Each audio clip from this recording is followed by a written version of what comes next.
Beh. Bu, kopine, Bu. Nggih.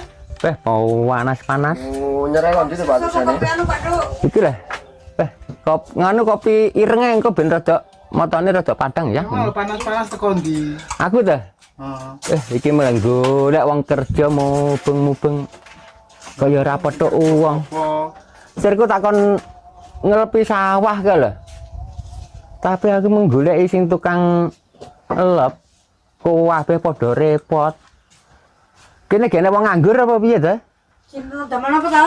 Ya Tak- apa? Takon elep. Pak No saged ta Pak Duk? Pakno. Heeh. Pak sopo iki? Wonge sing ndi to wonge ya? Wong sing ngendek ireng tekel lho. Tapi Sing wingi mate anu ganteng lho. Wah sing kaya Hercules kuwi ta? Iya. Mosok wong itu tukang ngelepi wong kuwi. Kuwi ngelepi sembarang ya, Wih. Mah, salah sembrono. Kuwi nang ngelepi sembarang. Bumi piro to Pak Duk? Lek mes etar ya jajae wonge mampu apa gak ya wonge ya? Mampu to wong-wonge gagah perkasa wae. Ya genah mampu lah. Beh, iya. Wonge gagah perkasa tenanan kok ora ya he? Perkasa kae wis pokoke. Wong sekti tenan iki. Piye? Apa-apane tegas kok enggak. Ya ora tau masuk angin, ora tau nganu ngono. Ku samarku mbok aku mara wonge krempeng mbok tak kongkon Iso. mlakune galengan glundung. Tapi Pak Duk sampean tak kandhani. Lek bayari, lek rong mari rasa mbok bayari. Ndak piye ya? Biasane mlokoto wong kok wi. Wah. Wah, Lek rong iki. mari rasa sampean bayari. Engko samare duwe ditampa, ngono. Iya, penggaene ra dinyangi. Lah mangane ku Wah, mergo lek wah, nang iki. warung ya rada kemlinti wong iki sajake ngono. Bah, engko sirkuit tak jagaan tenan tandur aku wis lak walum kabeh kok ngono ya. Terus Iso Iya, Pak ya. Duk wong lek termana sak hektar ya kecil to lek Pak No wong kae. kuwi ya. Kira-kira butuh wong piro kuwi? Lah ya wong sitok ae paling cukup lah kuwi ngeblok kae lah, ha? Oh iya langsung aja dihubungi wonge. Wah, Ini wonge pas lho kok. wonge pas lebih ya. Wong ngelepi bojone tapi. Oh, berarti nang omah wonge ngene iki. Ah, yang ini ya lereng to Pak Duk. Oh iya deh. Jejene ya panas-panas kok ngene ya, terus sawah.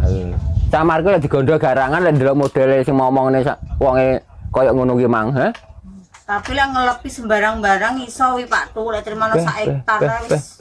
Berarti profesional wong kuwi wisan berarti. Kaya penggene lep kok kuwi. Iya wis sertifikat tanda tangani ya kuwi kok. Ngono ya iki ya. Ngelepes sekolah ora kok iki. Ini model-model ini kami yakinkan untuk lah ini. Nah, sik wedange tak ombene sik ya wedange. Engko ndang tak golekane rono sik. Tapi lek kuwi mang pesenku sampean lek bayari lek romare suruh bayari sik. Oh, ngono ya, Yang. Angel kuwi peh. Oh, Om Ade ngut lah diblong malah nyonyor gitu. Lah iya. Gelem duwite ra ditandangi lah ya. Engko duit aku kelangan duit, penggaku ora dicandak. Nyonyor ya. Lah yo. Biasane ngono kuwi wong kuwi ngerai. Wah. Aja sampe aku kena plokoto. Biasane aku tukang plokoto jajan arep di plokoto lho. Untung lek mau elekne kuwi mang. Lah Wah. aku ya Ya matur suwun lho ya lek mau elekne ngene iki san. Aduh. Kira-kira nang paranono ngene Selak nganu selak ilang iku. Parane ya. parane ngene. Paling sarungan nang omah iki jan.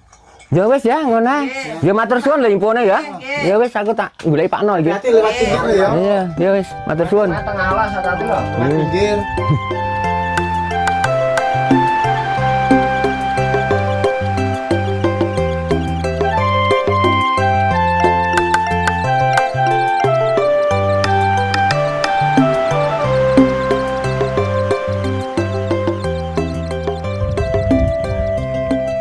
Apa bener omahe iki omahe Pak No kuwi? Ya mbok menawani lek bener kene.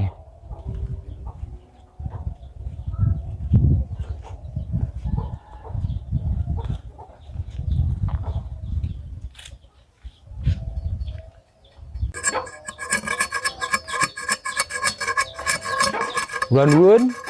Monggo. Niki jareme Pak No nggih. Oh, nggih leres. Enten apa panas-panas teng mados iki? Alah niki lho. Terus nganu ajenge betane jenengan. Nika lho, saben kula nika lho padha walum sir kula ajenge kula kan ngelepi saged napa mboten nggih. Kira-kira kapan kuwi? Dararane napa jatahe banyu sesuk niku. Benjing-benjing niku lho. Lah sesuk aku kira-kira ya iso, Mas. Lha iki mah ya aku tas mulai lagi. Lah iku mau patu lagi nang dhuwur montor aku tas mulai lep iki ya. Sampeanmu ya asli pekerjaane lep ngoten nggih. Yo lep yo mancing maco yo endi sing enek Mas wong nang desa. Oh ngono nggih. Enek sing ngongkon lep yo dinyangi, enek sing ngongkon mancing maco yo dinyangi, sing penting enek asile. Lah terus tiang-tiang teng wande jenengan terus awake gagah perkasa terus ngono kok tibane kok modele kok ngeten kula nggih mboten percaya ya sampean niku penggane lep. Lah wong ngelep lho Mas piro abote to? Lah iki wombo ya gadan kula niku. Lah ombo wong banyu wis mili karek nglebok-nglebokne. Samar kula niku lek sampean mancing galengan mengke tiba. Alah, sampeyan ngremehne. Lah aku nom-nom aku kulino pencak, kulino. Oh, ngoten niku to. Oh, napa sampean sing disanjangi tiang-tiang sampean sing gurine Hercules nika napa pripun? Ya iya to saking awakku saiki wis tuweke kendor kabeh. Dhisik yo sak ndure Hercules to kaya aku iki. Nika nggih anak buah jenengan nggih Hercules nika. Iya. Dhisik maune tak belajari lelep, tak belajari angkat-angkat mulakno awake otot. Oh, kaya kodhok ngoten nika dadine. Napa kulinane mangane percil jamune niku? Yo wong nek sawah yo sapethe kadang yo cindil tikus, kadang yo percil. Jamu cindil tikus itu wepak lho Mas, sampe jajal ora percaya. Oh. Dadi niku damel kesehatan niku nggih. Ah iya sampean lek kulino jamu percil, bojo sampean sing sambat-sambat. Kira-kira ya terus jenengan wow. ya aku lho Mas delon to cuma bolak-balik bedah ae. Mergo yo jamune percil kuwi, Mang. Terus tiang-tiang pakno iku lho. Penggan lep sembuh arang dinyanyi. Alah lepe aku yo kecil lho Mas. Tapi samar kula niku lek nglepi tanggane tok niku lho, samar kula niku. Yo lek pas lep tanggane yo sekali tempo tok to. Lah masalah ya jamu percil niku lho Pano. Lah minggu kadang kayak adung jamu sing nek omah ra siap ngono lho. Yo akhirnya yo nglepi tanggane to penggan. Oh ngoten nggih. Oh. Syarat nganu rarane niku pratusnya pinten nggih biasane biayane niku? Biasane sing tak nyangi sing wis-wis ya swidak, Mas. Niku pratusnya nggih. Heeh. Niku nedhi rokok napa mboten sarapan napa nganu ngoten niku biasane niku napa lepas. Lek aku Mas perkara rokok sarapan yo ora jagane aku bedak omah yo mesti nggo rokok yo wis sarapan. Dene sampean kok kumo-kumo sampean tukokne kopi apa-apa yo alhamdulillah lek ora yo ora apa-apa. Umpama kula niku kan yo kadang kula pas rowe pot biasane niku nggih kula lebih ki ambak biasane niku. Niku pas rowe pot nginjing niku enten acara luar kota. Lah niku dadi dadose niku malih elep niku malih bingung. Niku kula nggih pun mubeng-mubeng teng pundi-pundi. Madosi tukang napa tukang kantung sing penggane lep-lep nika terus nggih mboten saged. Padha repot terus nganu lep-lepane nggih kuwathah. Sono wau nggih bingung mubeng-mubeng terus mampir teng wande mriku no disanjangi Pakno niku saged penggane tukang lep. Iya Mas aku penggaku lep lha iki mah yo tah lep. Lha iki lek engko terus terang gak iso aku masak sesuk. Lah biasane ngono ngoten niku jenengan di DP riyen apa mboten biasane lelep? Ya aku tukang lep kondange yo ora DP dhuwitku yo pangamandung nek sampean utang sik dibayar aku yo ora apa-apa. Oh, ngoten nggih. Ngono. Wah. Lah matheke kula utang mboten normal nggih. Ora apa-apa lho iki. Mengke biayarane nganu kentun mawon ngoten. Iya. Lek mentolo tapi Imang ya aku ya urung tuku rokok lho iki mbok utang sik aku kok ya gak nyedot iki. Kok tasik kata nganu dhuwit jenengan. Ya wis tukang lep kondang ngene iki sing tak golek nggih. Lah kene napa teng wande kok ya utang wedang.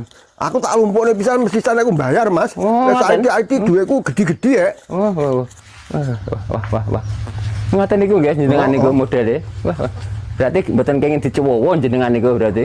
Ya cara dicuwowo ya nyakoto ya gak lara sing ra untung. Oh, lha nggih nyatane pun nompong kabeh ngoten. Tapi kan yo sing penting ati-asane ya. Oh, mare jamune niku lho nggih Mbah kene. Jamune ya kuwi mang cindil tikus. Karo percil. Syukur sampean pas petuk sak susuh telu mantekne. Wah, niku tambah sip niku. Iya, jan ra umum kuwi dadiane. Oh, cindil tikus niku kasiate ngoten niku.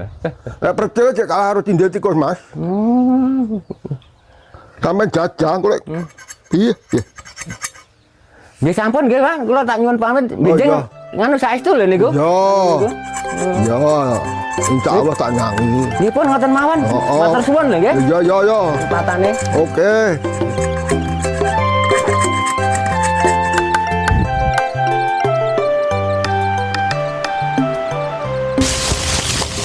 Kok dianjingin jaran, banyune bongko sapa sing gawe tan iki? Lep nang jeblos rek. Enak apa tau ki Pak No? Ya, cuk jaran lu jeblas banyune wis gak teko kene sapa sing mateni? Lho kowe kok omong enak men no.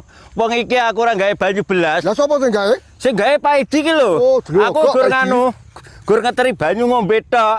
Tapi Banyu. aku kok nunggu tapi aku gak sida mergo arepe metu. Lah cuk jaran Pak Idi. Aja ngono lho, iki kowe iso tak tuntut lho. Lah nyapa? Lah pencemaran nama baik iki anggikmu. Nama baiknya sapa? Ya nama baike kancane to. Lah kowe lho nek ra tak cemarne kowe iki ya wis elek. Loh, tapi kan gak nemen. Ora dicemarne kowe iki wis elek. Wis penak-penakane iki Pak Idi tak celuke, ha to. Heeh. Lah engko Pak Idi ben rene. Lah engko sampean petong dhewe, petong karo sing apik.